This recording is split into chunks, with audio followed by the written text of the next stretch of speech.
Well, today, a story that has been making good rounds all over social media has been all about Frenkie de Jong, and it looks like Barcelona wants to offload him because he's one of the few players they can get 100 million euros for in the summer transfer window. And guess what? Has been told to us that Arsenal are monitoring the Frenkie de Jong situation at Barcelona. I'm going to obviously bring you the synopsis of all this story, and then we'll break it down, as you know how we do it here onto the Rokani Media Football. This is the Football News Show. We are going to talk about Moussa, Diaby, his manager at Aston Villa, that he's none other than Unai. Emery has gone ahead and obviously spoken good about him.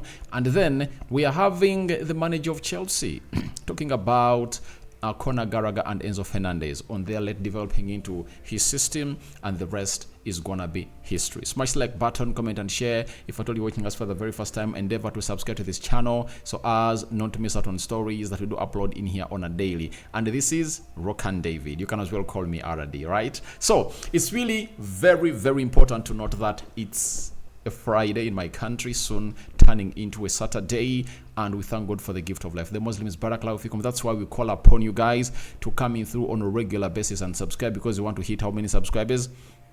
We want to hit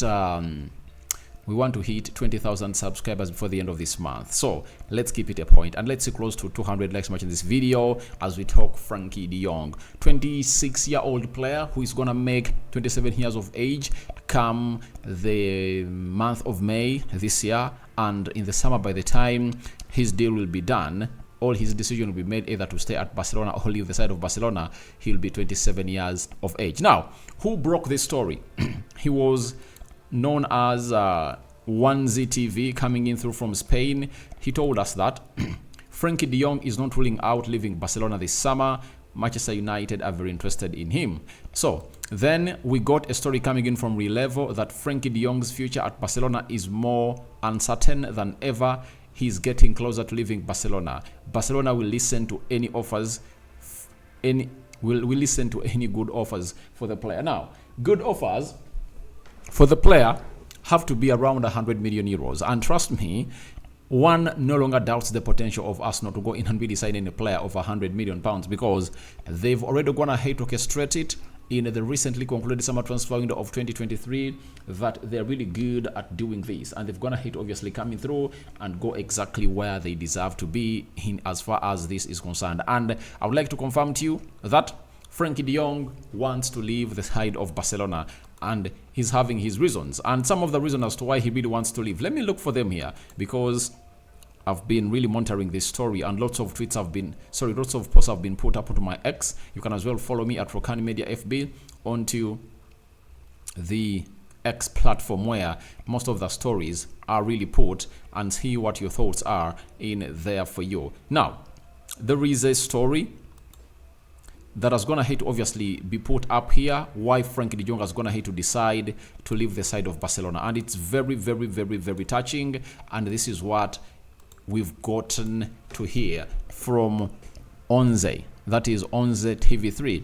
Frenkie de Jong is frustrated with the expectations he set upon his arrival at Barcelona, such as winning trophies such as the Champions League and having a competitive team. He's very disappointed with the club. Trust me, by the time Frenkie de Jong went at Barcelona, it had big stars. You know, Lionel Messi was there. Had Suarez left, I think Suarez was still there. There was Sergio Busquets. There was Gerard Piqué. Who else was there? You know, that team of Barcelona was really great. Ousmane Dembele and very many others. But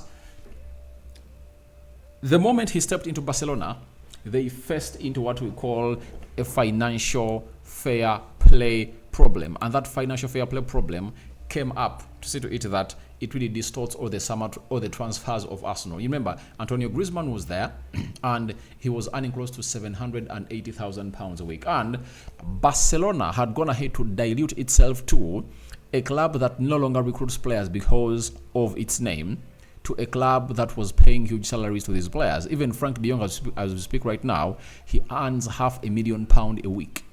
That's the amount of money he earns, meaning that no club would match that amount of money offered to Frenkie de Jong from Ajax. So When you look at all the players Barcelona went ahead to sign, most of those players went there, however much they love the club, but there was a money factor. And that's why they've gone ahead to fall into traps of violating the financial fair play rule, that I've gone ahead to see to it that Frenkie de Jong is really pissed off and annoyed, to see to it that he doesn't want to really play for Barcelona anymore, because he doesn't see Barcelona getting in good quality players that can obviously make him better. Remember, Frenkie de Jong, to me, he's one of the best central midfielders in the world, but however good you are, you will need a player that is on the same goodness of wavelength to obviously match and really do magic.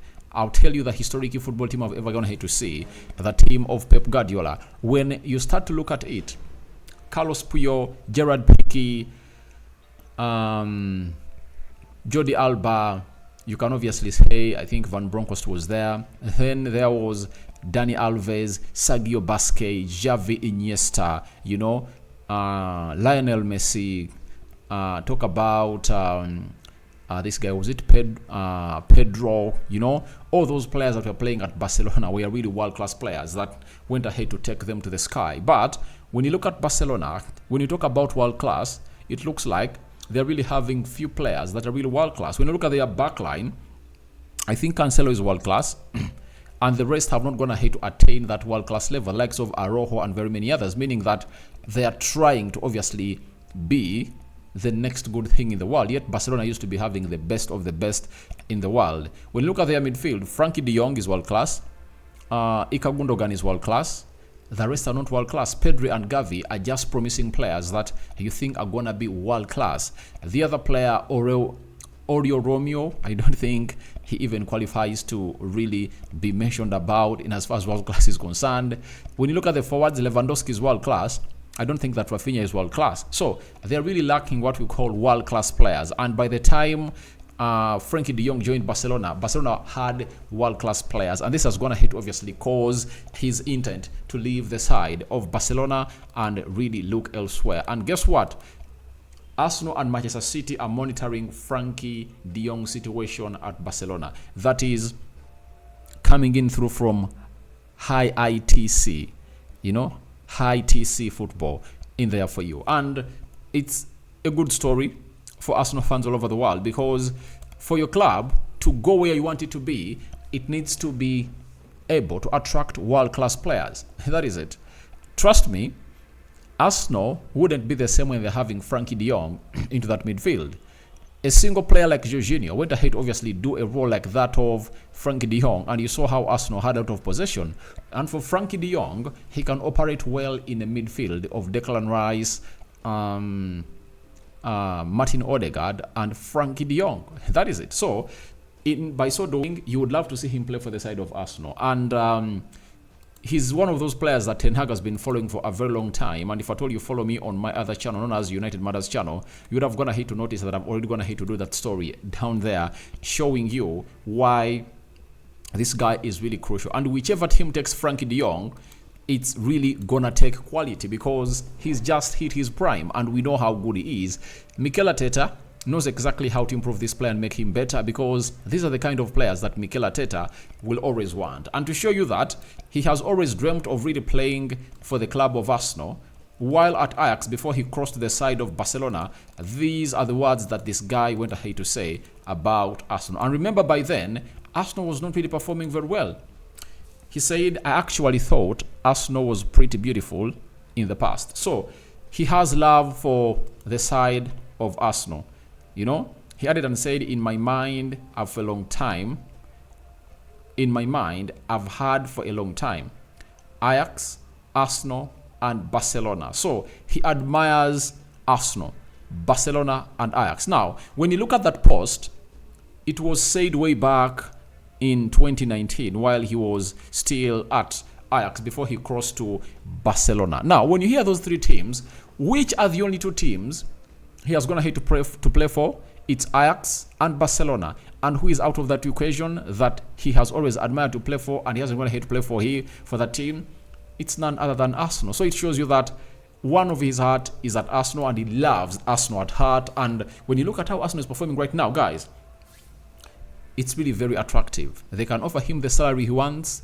They can obviously get him the football he wants. Arsenal competing in the Champions League, Arsenal competing in the Premier League, and Frenkie de Jong would like to obviously be one of the historical winners at Arsenal. And he is a player that I think, however much you want to get in a Zubimendi, if at all a chance is there to sign him, you'll obviously go ahead and really get in a Frenkie de Jong over Zubimendi. Why? Frenkie de Jong has huge experience, and at Barcelona he's a winner.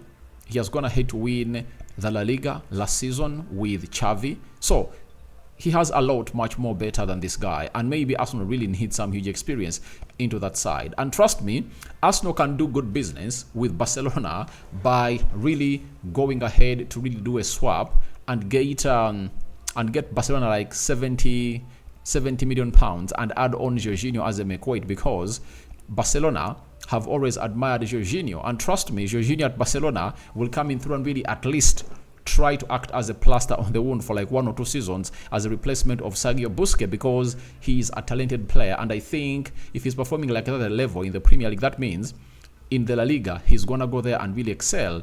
And what a way to be having that midfield of Jorginho and Gundogan. But the other huge factor that I'm going to see this guy really leave is that he has seen very many managers than the trophies he's going to hate to win at Barcelona. By the time he came in through at Barcelona, there was a certain manager. Was it Enrique? You know? Let me check. Who was the manager of Barcelona in 2019? Let me check. Barcelona manager 2019.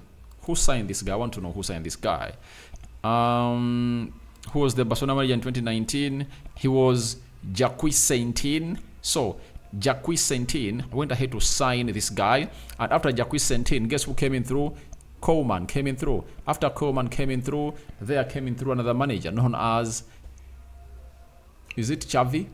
So after Xavi, now they want to bring in a 4th manager, and for the years has been at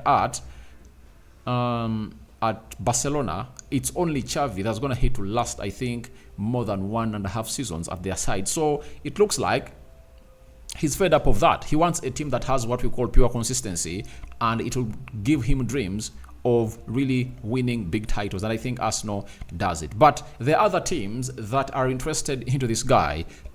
Man City, Manchester United. When you look at Manchester City, they would need a Frenkie de Jong, because he will obviously come in through and really fill the void of Ilkay Gundogan that went ahead to live there. Because if you partner Rodri and Frenkie de Jong at Manchester City, oh my God, they're gonna really cause a lot of havoc, because Frenkie de Jong can play as a CDM, he can play as a number 8, he can play as a number 10, he can also play in the central defense, meaning that he can play wherever this guy really wants him through. And if you're to talk about the typical Pep Guardiola players, Frenkie de Jong qualifies to be, and Man City will be having all the money to spend, and I think all Arsenal have to do is to make a decision on to whether they are going to get in Zubimendi, or Douglas Luiz, or Frenkie de Jong. So it all stays in their hands on the decision they are going to make. So here, onto the Rokani Media Football, we wait and see what decision is going to be made by the side of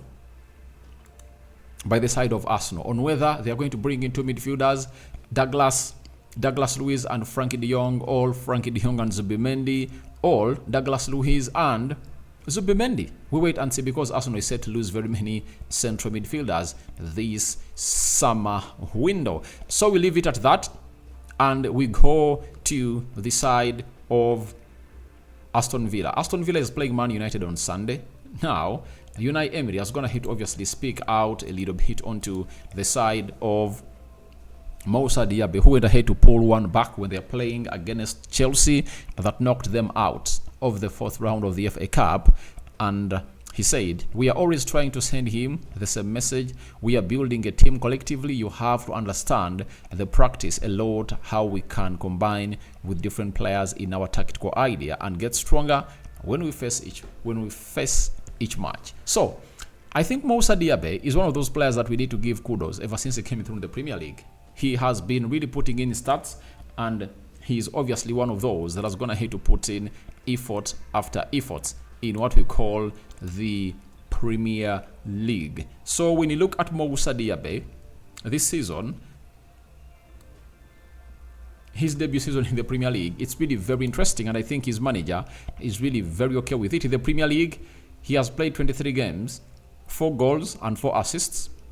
That is really great of him. Then in the EFL Cup, 1 game, 0 goals. So 8 goal contributions for a man who is playing his first in the Premier League is really great. And I think in the remaining games, he can hit double figures of assists and double figures of goals. But we've not gonna hate to put up goals in the UEFA Europa League and goals in the UEFA Europa League and goals in the, what is it called? Goals in the UEFA Europa League and goals in the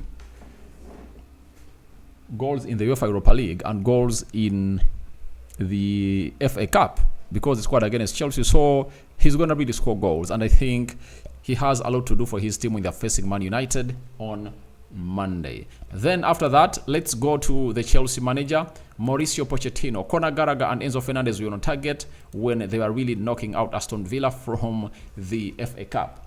And this is what he had to say.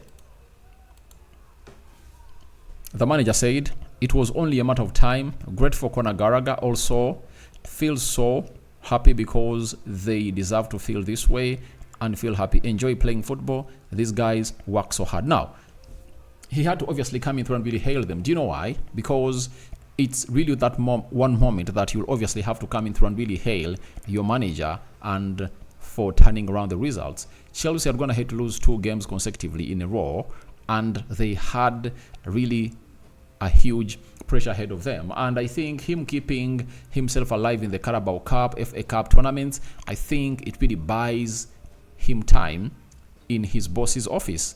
Though we know he's not going to be sacked, but you cannot really guarantee yourself a top job like that of Chelsea if at all you cannot come in through and really win, your games that really come your way. Enzo Fernandez is really putting in a very huge performance after the story broke out that he wants to obviously leave the side of Chelsea.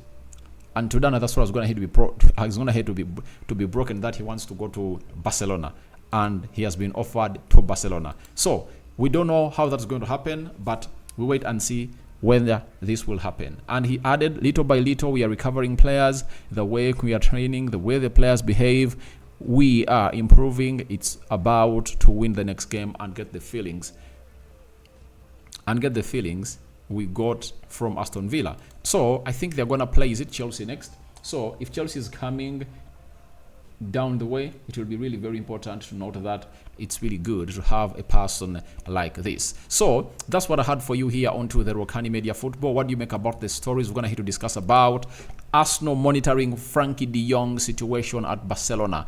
They are really in need of the player, and the moment the team starts monitoring a player, just know there is concrete interest into that player. And I just can't wait to see Fabrizio Romano either on Saturday or Sunday. He's going to come out and really let us know the truth about this deal and whether Arsenal are really in for the player or not. And it's normal for a player like Frenkie de Jong to be monitored by Arsenal, because Arsenal have gone ahead to obviously go to the next level. And that next level has called in for a lot of things. So what are your thoughts about it? Do you think Arsenal should sign in Frenkie de Jong, Douglas Luiz, or Zubimendi? Which pair of the 3 do you think Arsenal should bring in? Because they cannot bring in 3 of those, because Douglas Luiz, £100 million player, Frenkie de Jong is a £100 million player. So Zubimendi is the cheapest, £50 million player, £53 million.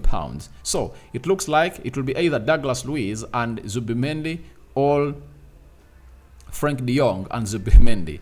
So lastly, what do you make about Moussa Diaby and his performances at the side of Aston Villa? Then Conor Gallagher and Enzo Fernandez hailed by the manager.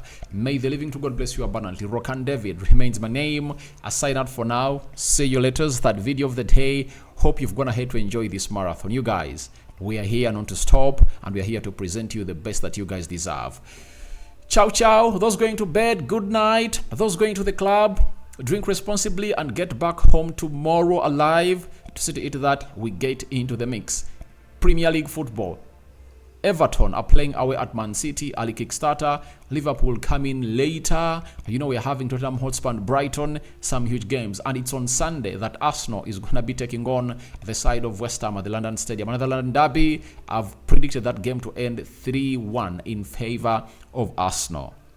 Hope you're going to hate to enjoy me. I've also going to hate to enjoy you. I love you. Bye-bye.